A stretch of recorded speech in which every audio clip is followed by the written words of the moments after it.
Hello, everybody, and welcome back to a Chakras and Cusswords podcast. And my name is Katherine. I'm your host, and today we are going to talk about the planet Uranus. Or is it Uranus? Or is it Uranus? I don't know. However you call it, it's really up to you. I do think the proper pronunciation, as they say, it is Uranus, I think. But in all honesty, I'm not 100% sure. It doesn't really matter. Maybe if you are a total astrology enthusiast, I would say yes, you probably are making sure you are pronouncing it 100% right. But let's continue. So Uranus is known as the energy of the sky. Uranus is considered to be like an awakening energy and also a very energy that also is resembled around closing certain chapters and closing certain patterns and closing certain centuries. It's a very rebellious planet, as some would say. Uranus is a blue. It's almost like a sky blue, bluey blue color. It reminds me a little bit of Neptune, but not as vibrant.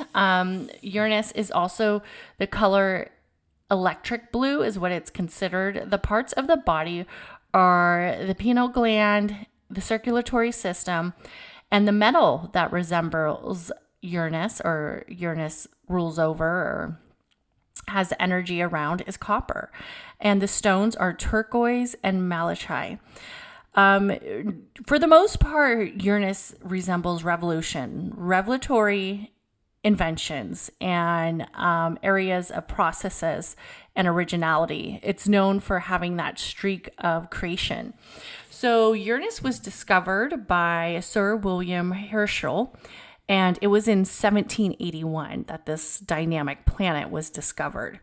Before Uranus was discovered, Saturn traditionally ruled Aquarius, but once Uranus was discovered, Uranus became the ruler of Aquarius. It is also exhalated in Scorpio. So you see that energy of where it's starting something new, but then it's also closing the chapters. Kind of reminds me of Pluto in some ways, but a little bit more rebellious and a little bit more unpredictable. Where Pluto's very unpredictable, it is a different type of energy. Also, there's that area of dynamic with technology, political structures, and also areas of colonization. It is known for expansion and political movements.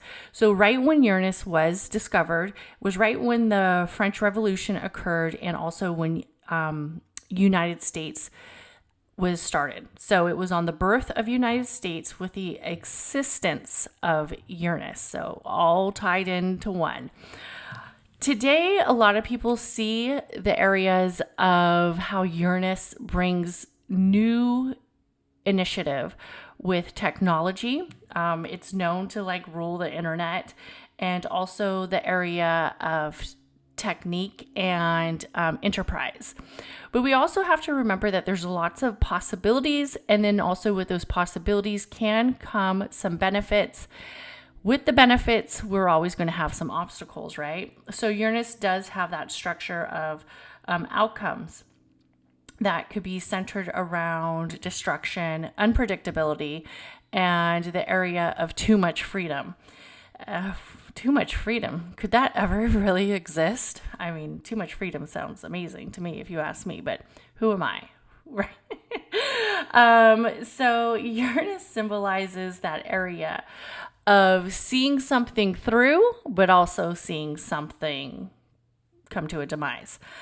One of the things that I want to talk about when we talk about Uranus is Uranus has this kind of like this cosmic relationship with Saturn and also with Neptune. And we'll get into that a little bit further, but there's definitely a lot of mythology and areas of association that comes with this planet.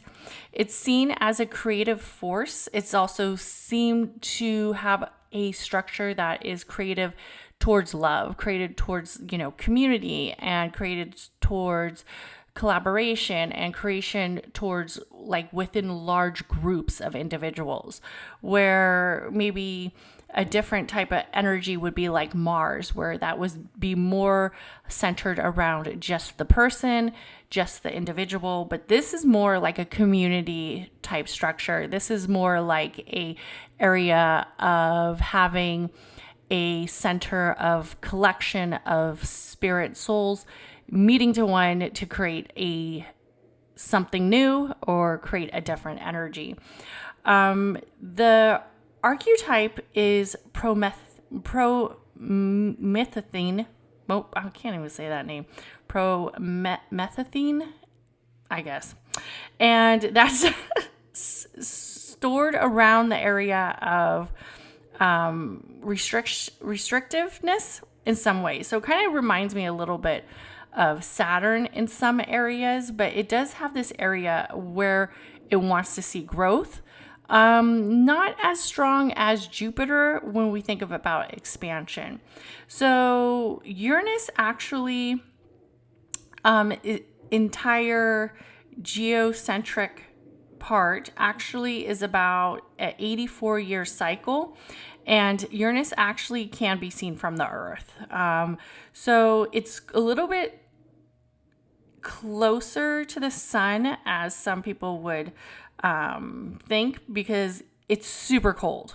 Uranus is one of those planets that is super, super cold, but it is kind of close to the sun, but not too close.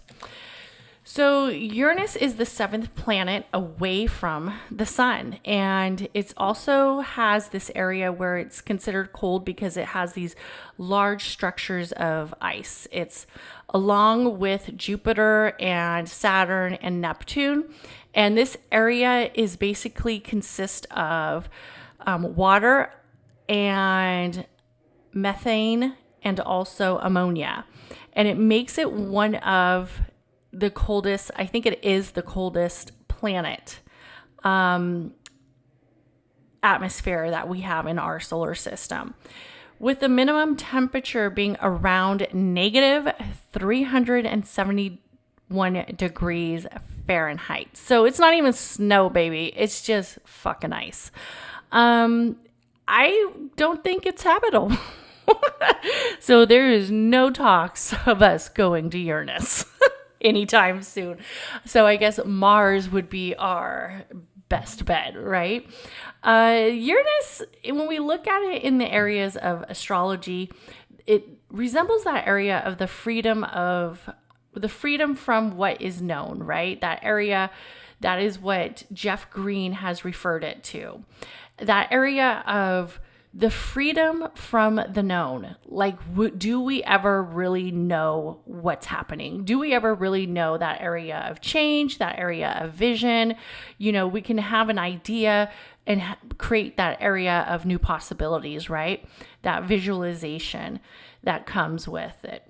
A lot of people think that, Aquariuses definitely get the rebellious energy from Uranus. It rules the internet. It rules that area of like psychology, technology, electricity, and basically it rules astrology, which is kind of crazy, right? But Uranus is the big daddy of astrology. So it is definitely astrology's leader, since it's the ruler of astrology.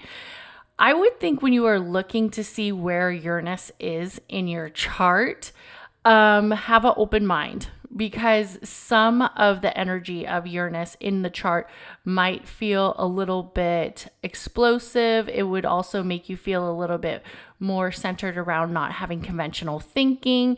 Maybe you would be centered around certain freedom in that area, right? So look at how Uranus is structured in the chart. Uranus is also, since it is one of the outer planets, it does have that representation that makes us see sudden change in the chart. So a lot of times people believe like Uranus resembles sudden change, something's happening. It's associated with the originality of breaking the limits, right? Pushing the ceilings. It's seen as that disruptive energy. So maybe if like Uranus was in maybe your, let's say your house of partnerships, there might be some areas that feel very spontaneous with partners and relationships, and also like contracts. Or if Uranus was traveling over your house of partnerships, you might kind of see that.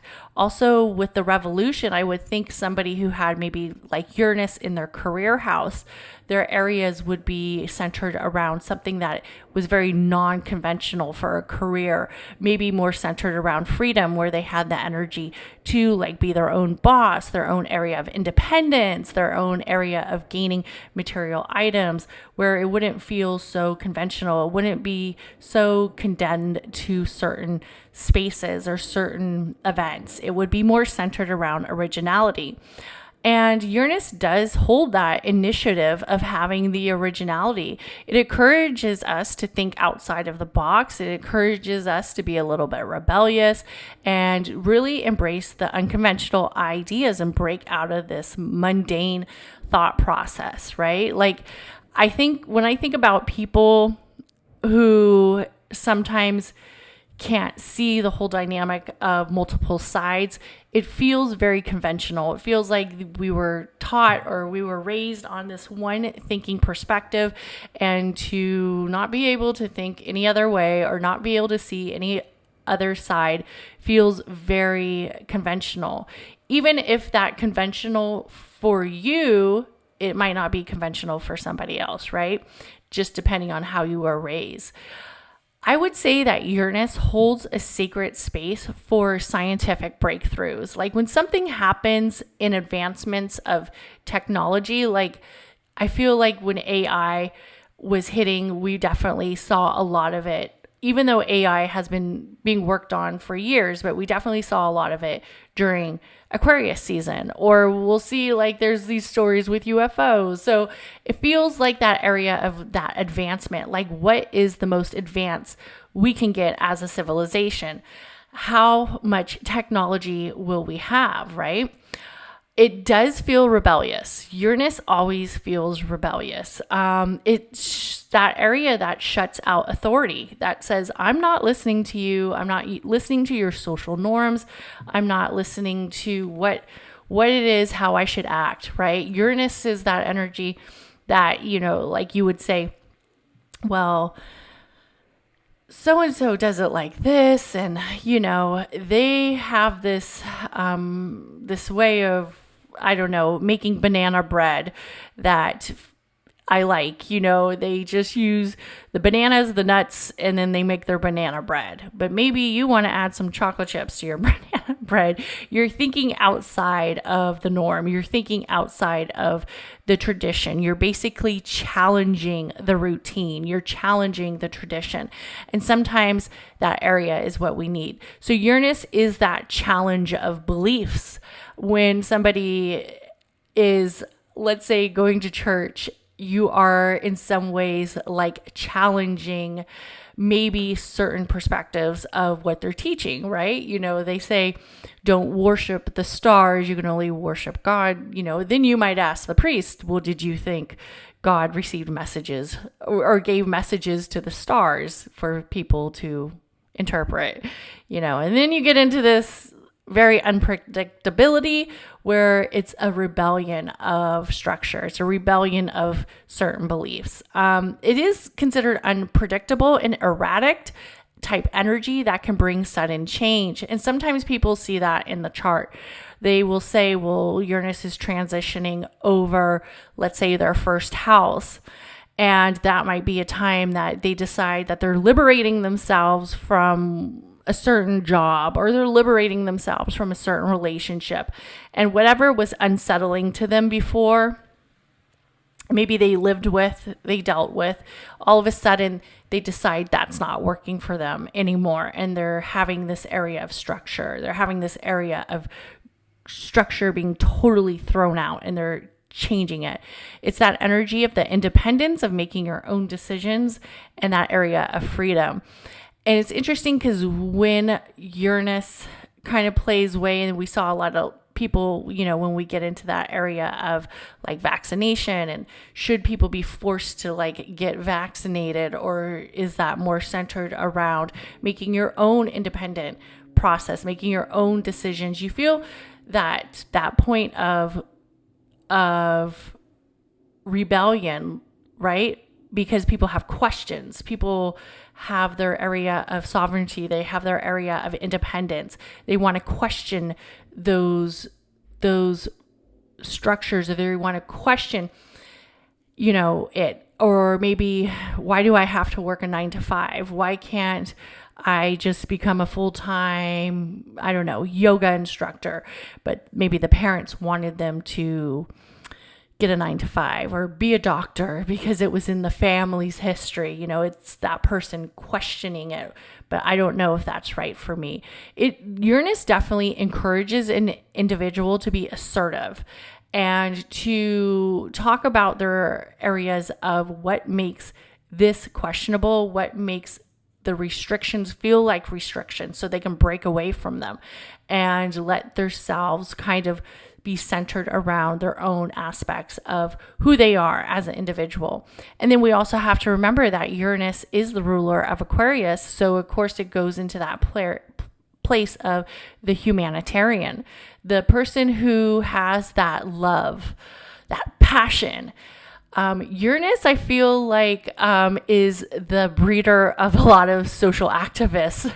And I personally, when you are giving up so much of your life for a cause, or so much of that energy for a cause, it really screams out that place of movement, and it really screams out that place of passion and caring. It has that area that can feel very defined in inspiring people to work towards a resolution, to work towards a progress or equality. So when I think of like social movements, social activization, social gatherings, like right now we're seeing a lot of activism, especially with Free Palestine. We're seeing that energy of movement where people aren't feeling like they're being heard. They're very concerned that genocide is happening in Gaza. So we see that area being lit up, and that area of the humanitarian who maybe isn't doing, bearing the water for the village, but they're speaking up. They're saying this is not right, or this is something that has a process that needs to be either eliminated, or it needs to be centered around more of a ceasefire or whatever. They're saying this is something that needs to be dealt with, and we're seeing that area of activism really come up. And it really reminds me of the humanitarian, of somebody who's greatly concerned about others' well-being. We look at that energy, the electricity of Uranus, the electrifying vibration of what this planet holds. It's described as being an electrifying blue, an electric blue. It's eccentric. It's different. It's not like a, what do they call those moms now? Those neutral moms, those gray moms, those moms, like their house is okay. My house is, I will say my floors are gray. We haven't redone them. Our floors are gray. The house for the most part's pretty, the nude color. It's not vibrant. But then you go into maybe a house and it's very vivacious. It's electrifying. There's maybe all types of knickknacks, or there's all types of things that just lets the eye wander. It has this area where it's very, it catches your attention, right? It has that eccentric value to it.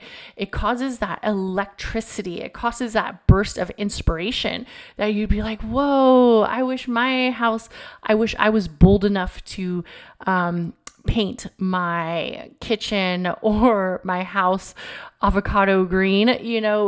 maybe for you, you're in this very, like nude colored house, but then when you see this electrifying house, this area of engagement, it like lights you up and you're like, wow, I wish I had the confidence. I wish I had the design to do that. I wish I had the rebellious nature to do something like that. It's a flash of insight. It's a flash of vibration. It's a flash of moments that Uranus holds. And Aquarius as a ruler, traditionally Aquarius, I couldn't see the Aquarius being with Saturn for so long. Yes, I do think the karmic energy that Saturn holds of that area of focus and that area of structure, stability does show in the Aquarius, as the Aquarius is a fixed sign. But let's be fucking honest, like Aquariuses are a little bit more rebellious than what you would see in maybe the Capricorn. So it's associated with the area of innovation and intellect and also social change that we really see with Uranus and the Aquarius.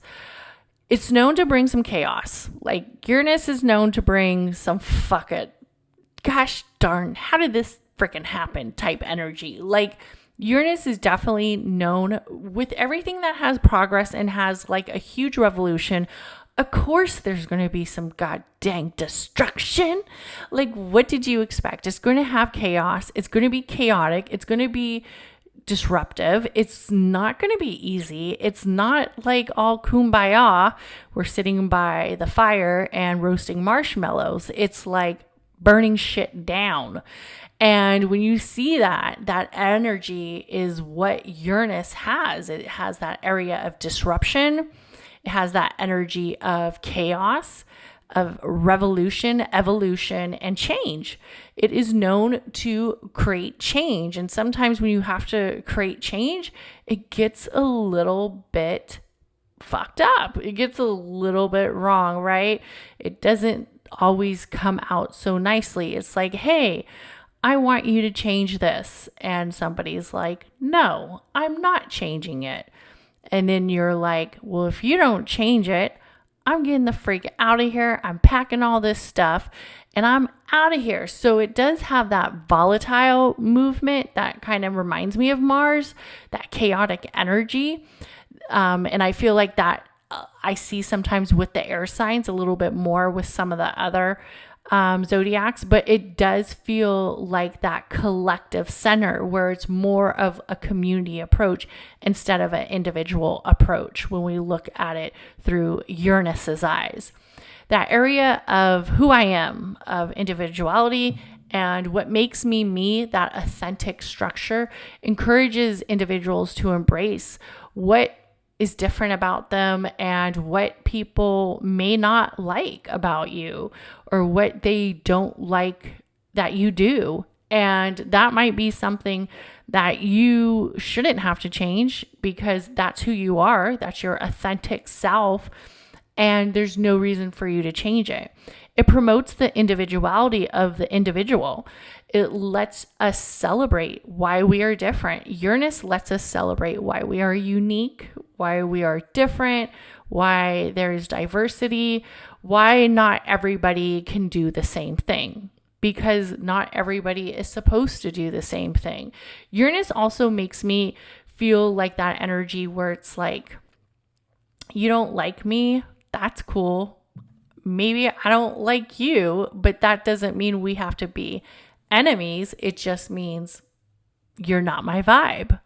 It's just a different type of energy. Like you're not meant to vibe with everybody. Not everybody is meant to be in your collective circle because of different reasons, right?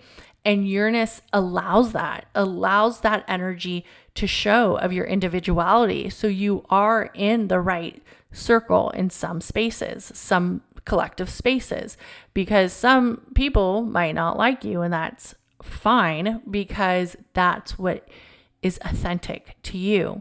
The area of awakening and enlightenment comes quite easy with Uranus. It's associated with like a spiritual awakening. It's associated with that energy of the consciousness, that energy that creates that personal growth of transformation, of saying, no, I'm not changing who I am. If I want to dye my hair vibrant blue, I'm going to do it, and even if people don't like it, maybe it's something that you've wanted to do, but it's really like a deeper connection. It's like the great self-awareness of the consciousness. It's understanding that you are conscious and that you are centered around personalizing your authentic process in the things that you do. So Uranus is a lot more than just technology. It's really centered around leading in that space of growth. In the area where we think of non-conventional thinking, we always have to think of Uranus. It's non-conventional. It desires freedom. It desires that area of creation that feels very rebellious. It doesn't want to be in the group of suits, right? Everybody's wearing a black suit. Uranus might show up in a vibrant electric blue suit. Like, it's not made to match with everybody. It's not made to be in that place of holding space with everybody. The aspects between Uranus and the other planets definitely have an influence in their energy of potency, I guess you could say. It's kind of like, how can I explain this? It's like Saturn does his thing, but then when Uranus is involved, that thing gets 10 times more chaotic, or it gets a little bit more centered around structure. So a lot of people felt like there was a lot of transits with Uranus, Saturn, and also with the energies of like Pluto, definitely during the pandemic. And then also areas of restrictions and it feeling very like pronounced, very chaotic, maybe misinformed, rebellious, people screaming for freedom, right? So let's get into some of the areas of the legends of Uranus and talk about it. So he is known as a primordial deity, and he is considered to be the area of the sky or personification of the sky. He's also known as Uranus. And Uranus was the son and husband of Gaia. Okay, I don't know why.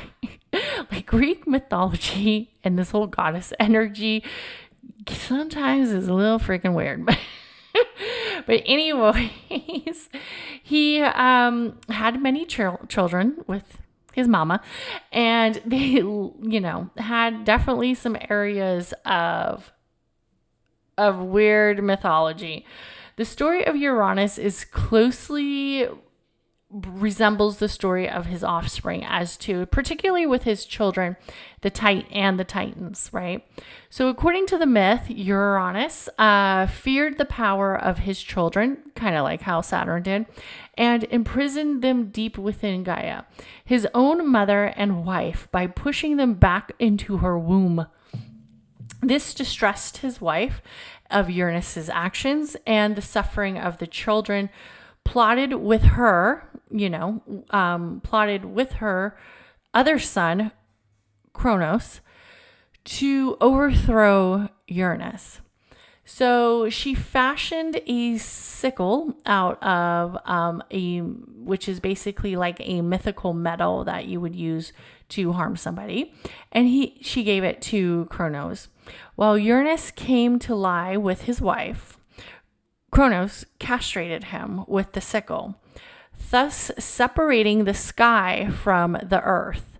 The blood of Uranus spilled onto the earth and giving birth to several creatures and even Aphrodite, the goddess of love and beauty, according to the legend.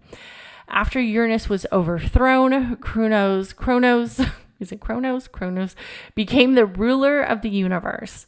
But his region was also marked by strife and the conflict of what happened. Eventually, Kronos was deposed by his own son, Zeus, who led the Olympian gods to victory. So it has that weird area of castration, right? And I believe one of the stories with Uranus is he was also carried around because he is considered the father of Saturn. So the way that Greek mythology works is basically everybody is somebody's daddy. and there's still like this weird mythology behind it. You know, I guess there weren't that many gods and goddesses, so they just had to continue to use those over and over because Kronos is the youngest son who's also known as Saturn. So he had a very similar fate in the way that Saturn did by being overthrown. And also the sixth child, Zeus, is known to be Jupiter. So it's very interesting when we look at Greek mythology and what are the lessons that we are centered around here. I guess I would say the biggest lessons that I've ever heard from Greek mythology is trust your kids. Like won't hurt you, right?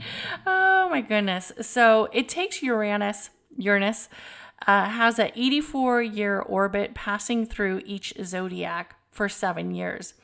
And this is seen to kind of engage in areas of the technology or maybe areas of personal growth that feels quite different from other places and other moments. It is known for being that center around movement.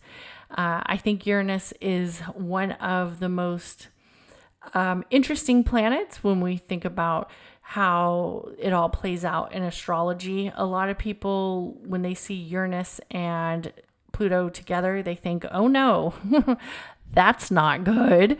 So definitely it has some energy that might feel a little bit spooky and might feel a little bit shadowy and feel a little bit unexpected. But I think in the most part, what we have to remember is that change is sometimes very good, and understanding our authentic state is the main part, knowing who we are and what areas of mystery the universe has is for us to gain knowledge through and for us to experience and enjoy and leave it up to that energy of Uranus to break us out of our comfort zone, right? Break us out.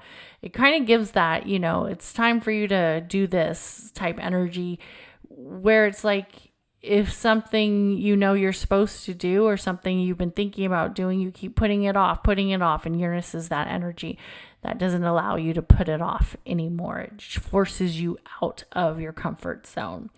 So I want to thank everybody for listening to this podcast. I want to remind you to follow me on my Instagram, Chakras_Cusswords, and also YouTube channel, Chakras and Cusswords.